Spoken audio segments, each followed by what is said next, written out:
ভালো আছেন?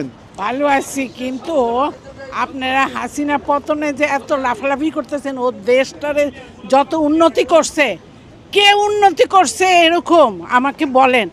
আর এই যে তারেক জিয়া আমার সাহেবের কাছ থেকে 20 লক্ষ টাকা চাইছিল জাস্টিস হওয়ার জন্য। ও জাস্টিস হওয়ার জন্য 20 লক্ষ টাকা আমার সাহেবের কাছ থেকে চাইছে। আমার সাহেব আপনার স্বামী যখন কোন বিচারপতি? law secretary ছিল, আপনার স্বামী কে? আমার সাহেব যখন ল সেক্রেটারি ছিল তখন, তখন 20 লক্ষ টাকা তারেক জিয়া চাইছে। তারেক জিয়া প্রত্যেকের কাছ থেকে 20 লক্ষ টাকা করে নিয়ে জাস্টিস বানাইছিল, 2 কোটি টাকা নিয়ে গেছিল তখন। শেখ হাসিনা দেশ ছেড়ে চলে গেছে, এই জন্য আপনার চোখে কোনো জল ঝরেছে কেউ? জল ঝরবে কেন? কিন্তু ও যে উন্নতি করছে সেই উন্নতি আপনাদের চোখে পড়তেছে না, কিন্তু কেউ করছে এই